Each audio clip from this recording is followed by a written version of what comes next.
नमस्कार मित्रांनो, परत एका नवीन ब्लॉगमध्ये सर्वांचे स्वागत आहे। तर आज मी जाणार आहे जिल्हा परिषद शाळा शंकरपाडा येथे। तर आमचे डीएड कॉलेजचे प्राचार्य आहेत वीरेंद्र पाटील सर यांनी शैक्षणिक क्षेत्रासाठी जिल्हा परिषद शाळेची निवड केली होती। आम्ही तिथे परिसर भेट दिल्यानंतर आम्हाला अनेक गोष्टी बघायला भेटल्या। एक जिल्हा परिषद शाळा कशी असावी त्या व्हिडिओतून तुम्हाला दाखवण्याचा प्रयत्न करणार आहे। तर तिथले जे मुख्याध्यापक सर होते आणि सहशिक्षक यांनी एका संस्थेच्या सहाय्याने पूर्ण शाळा उत्तम आणि चांगली बनवली आहे। आपण शहरामध्ये शाळा तर अनेक बघितल्या असतील, परंतु एका डोंगराळ भागामध्ये वसलेल्या छोट्याशा गावात असलेली ही जिल्हा परिषद शाळा इथे विद्यार्थ्यांच्या शिक्षणासाठी सोयीसुविधा उपलब्ध करून देण्याचा प्रयत्न केला आहे। व्हिडिओ नक्की शेवटपर्यंत बघावा आणि आपल्या चॅनलवरती कोण नवीन असेल चॅनलला सबस्क्राईब करा।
आपण सर्वजण रुरल मधून आहोत, आदिवासी भागामधून आहोत आणि इथला भौगोलिक परिसर जर बघितला तर तीनही बाजूने डोंगर आहे आणि या डोंगरांच्या पुढे 13 किलोमीटर कुठली मानव वस्ती नाहीये।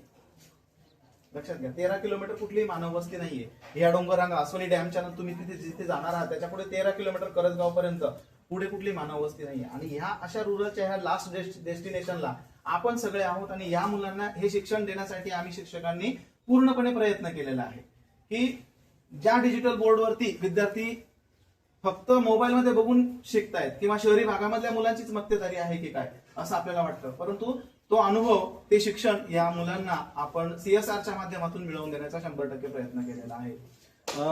बसण्यासाठी गव्हर्नमेंटचं हे पूर्ण जे स्ट्रक्चर आहे गव्हर्नमेंटचं याच्यामध्ये अतिशय कमी योगदान आहे। सीएसआरचं म्हणजे जे स्वयंसेवी संस्था आहे त्यांचं सर्वात जास्त योगदान या विद्यार्थ्यांसाठी या ठिकाणी देण्यात आलेलं आहे आणि विद्यार्थी देखील त्याचप्रमाणे लाभ घेतात। आज माझ्या शाळेमध्ये या 3 प्रकारचे गणवेश आहे। गव्हर्नमेंट 2 प्रकारचे गणवेश देतात, आम्ही 3 प्रकारचे गणवेश यूज करतो। त्याचा उद्देश हा आहे की त्या मुलांना पीटी युनिफॉर्म जो आहे किंवा जो एक तिसरा गणवेश त्यांना योगाभ्यास करायचा असेल, काही पीटीचे प्रकार करायचे असतील तर तो वेगळ्या प्रकारचा गणवेश असला पाहिजे। हे स्काउट आणि इको क्लब साठीचा एक गणवेश आहे आणि नियमित गणवेश आमच्या विद्यार्थ्यांचा एक आहे। तर अशा प्रकारचे या ठिकाणचे आमच्या मुलांचं शिक्षण सुरू आहे।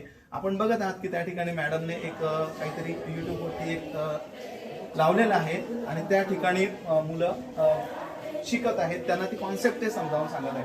तुम्हाला याची ताकद माहिती आहे की स्क्रीनवरती एखादी कॉन्सेप्ट जर आपण चांगल्या प्रकारे समजावून सांगितली तर ती मुलांच्या चिरकाल स्मरणात राहते। कारण तुम्ही सूक्ष्मपाठ किंवा सेतुपाठामध्ये बघितलेलं असेल, ज्यावेळेस लेसन घेतो आपण त्यावेळेला हे स्ट्रक्चर जर वापरलं तर आपल्याला नक्कीच फायदा होतो आणि आपला लेसन पण तेवढाच प्रभावी होतो।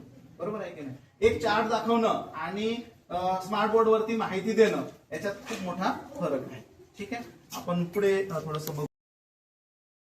जे डिजिटल बोर्डचं स्ट्रक्चर आहे ते इथे पण 9वीच्या मुलांसाठी 8वीच्या मुलांसाठी कम्प्युटर लॅबमध्ये आणि सायन्स लॅबमध्ये आम्ही करणार आहोत। तर जे सीएसआरच्या माध्यमातून ज्या गोष्टी मिळतील त्याच पद्धतीने आम्ही करण्याचा पुढे प्रयत्न करणार आहोत। ही मुलं जी आता 9वीला मुलं आहेत ही आमच्याकडे त्यावेळेला 2री 3रीला मुलं होती। ही मुलं जर इथे शिकली नसती, त्यांना इथे शाळा नसती तरी ही ड्रॉप बॉक्स मध्ये आउट ऑफ स्कूल झाली असती, परंतु इथे शाळा निर्माण केल्यामुळे ही मुलं आज इथे शिकत आहेत। तुम्हाला माहिती आहे तुमच्या शेजारी माध्यमिक शाळा आहे आणि या मुलांना इथून कोसबाड येथे 9 किलोमीटर जायला लागलं असतं किंवा बोर्डीला 10 किलोमीटर जावं लागलं असतं आणि यांची आर्थिक परिस्थिती तेवढी नाहीये की ते जाऊ शकतात। मग शाळा निर्माण करण्याचं उद्दिष्ट तेच आहे। शिक्षकाने काय विजन डोक्यासमोर ठेवलं पाहिजे, फक्त वर्ग हे एक आपण जर विचार केला की मला वर्गात एक धडा शिकवला, एक कविता शिकवली म्हणजे माझं काम झालं, एवढं पुरेसं नाहीये असं मला वाटतं.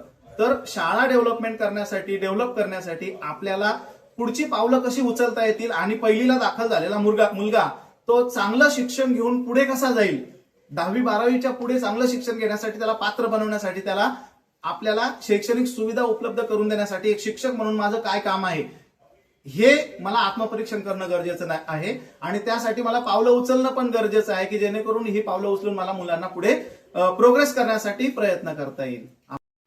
पहिलीच्या मुलाने 10वीपर्यंत शिक्षण घ्यावं हे पहिलं विजन. त्याच्यानंतर काय तर त्याला पुढे सपोर्टेड असलेल्या गोष्टी कोणत्या, आता आपलं एआयचं युग आहे किंवा तंत्रज्ञानाचं युग आहे, तर त्यांना कम्प्युटर अत्यंत मस्त आहे म्हणून त्याच्यासाठी कम्प्युटर उपलब्ध करून देणे ही माझी दुसरी गरज निर्माण झाली. आणि म्हणून विद्यार्थ्यांसाठी या ठिकाणी 32 कम्प्युटरचा सेट लावला की एक वर्ग कुठलाही या ठिकाणी बसेल आणि त्याला तंत्रज्ञानाविषयी बेसिक माहिती तर मिळेलच, पण या वर्षाचं माझं विजन हे आहे की इथून माझा 10वीचा मुलगा MSCIT होऊनच बाहेर पडला पाहिजे. आणि तसं माझं कॉन्ट्रॅक्ट पण झालेलं आहे सर. एक शिक्षकाची या ठिकाणी नेमणूक केलेली आहे. कम्प्युटर म्हणजे 9वी-10वीचा वर्ग हा पूर्ण वेळ या ठिकाणी 1 तास रोजचा घेतला जातोय.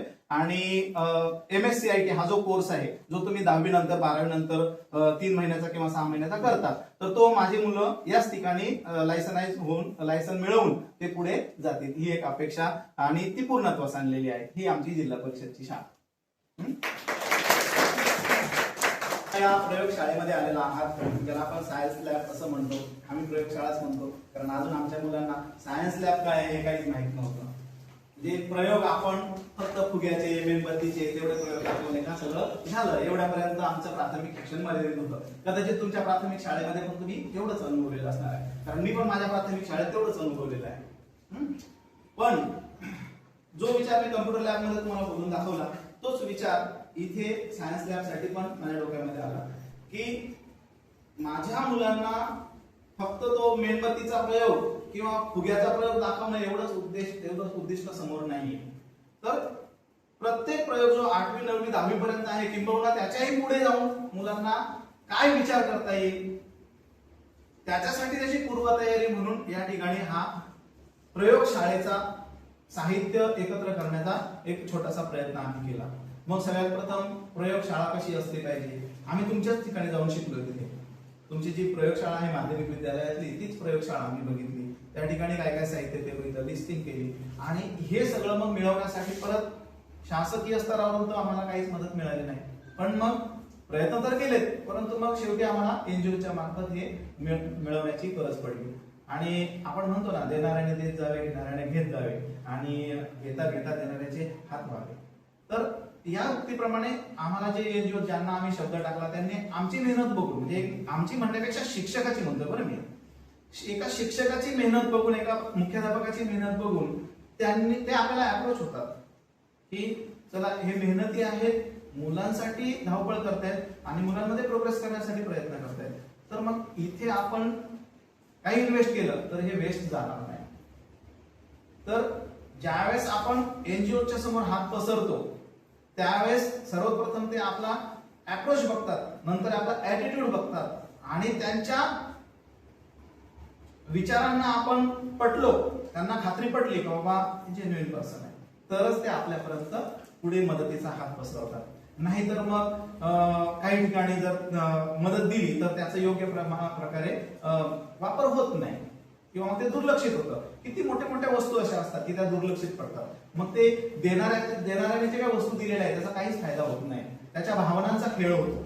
म्हणून आपल्याला त्यांच्या भावनांचा विचार करून आपल्या मुलांना किंवा ज्या गोरगरीब मुलांना ती सुविधा उपलब्ध करून देण्यासाठी आपल्याला काय प्रयत्न करता येईल ते जर आपण प्रयत्न केले तर देणाऱ्याचं दिलेलं जे दान आहे ते सत्कारणी लागतं आणि आपले प्रयत्न केल्याने त्या मुलांचं भविष्य डेव्हलप होतं. तर हाच उद्देश डोळ्यासमोर ठेवून आम्ही ही कम्प्युटर लॅब तयार केलेली. त्याच्यामध्ये आपण बघित असेल बायोलॉजी, फिजिक्स आणि केमिस्ट्री सेक्शन आहे. त्याच्यामध्ये खाली साहित्य ठेवण्यासाठी जे वरचं साहित्य आहे किंवा खाली अजून दुसरं साहित्य आहे तर ते ठेवण्यासाठी कंपार्टमेंट पण बनवलेले आहेत. इथे एक डिजिटल बोर्डचं प्रोव्हिजन आहे माझं, जो खाली आपण डिजिटल बोर्ड बघितला त्या बोर्डचं प्रोव्हिजन आहे. कुठलाही एक्सपेरिमेंट या ठिकाणी झाला की त्याचं अनालिसिस इथेच होणार टीचरच्या माध्यमातून, आणि काही पण डाऊट्स असतील तर ते इथेच क्लिअर होणार. मग मुलांनी त्याची प्रयोगवही घेऊन इथेच बसायचं, डाऊट्स क्लिअर करायचे, नाही जमलं तर पुन्हा प्रयोग करायचा, पुन्हा निरीक्षण नोंदवायचं आणि आपलं अनुमान काढायचं. तर या पद्धतीने आम्ही ही प्रयोगशाळा डेव्हलप करण्याचा प्रयत्न केलेला आहे. विषय तोच आहे पुन्हा की आमच्या गोरगरीब मुलांना शहरी भागामध्ये जाऊन शिक्षण मिळू शकत नाही, हे ड्रॉपआउट होतील, म्हणून त्यांना इथे शैक्षणिक सुविधा उपलब्ध करून देऊन त्यांचं शैक्षणिक जीवन सुकर करण्यासाठी जास्तीत जास्त मला कसा प्रयत्न करता येईल तो आम्ही या ठिकाणी सर्व शिक्षकांच्या मदतीने करण्याचा प्रयत्न केलेला आहे. यासाठी सर्व स्वयंसेवी संस्थांनी मदत केली आणि आमचे प्रशासकीय अधिकारी यांनी देखील आम्हाला बऱ्याच वेळेस मार्गदर्शन केलेलं आहे की सर तुम्ही हे करू शकता, ते करू शकता, अशा पद्धतीने सेटअप करा. तर प्रत्येक वेळेस आम्हाला मार्गदर्शन लागतच असतं. मी प्रयोगशाळेच्या संदर्भामध्ये सरांशी पण बऱ्याच वेळेस बोललो होतो की सर मला प्रयोगशाळा बनवायची, तर या पद्धतीने मला थोडंसं मार्गदर्शन करा. पावसकर सरांशी देखील मी याबाबत चर्चा केली होती, त्यांनी पण मला शब्द दिला होता. आणि मग आमची NGOsला घेऊन आपल्या विकासवाड्या त्या माध्यमिक शाळेमध्ये तिथे भेट देऊन आम्ही सगळं साहित्य बघितलं, कोणतं साहित्य आपल्याला गरजेचं आहे, कोणतं गरजेचं नाहीये, जे गरजेचं आहे ते साहित्य आपण या ठिकाणी विद्यार्थ्यांसाठी घेतलेलं आहे. तर अशी आमची छोटीशी प्रयोगशाळा आमच्या विद्यार्थ्यांचं भविष्य उज्ज्वल करण्यासाठी आम्ही निर्माण केली. धन्यवाद.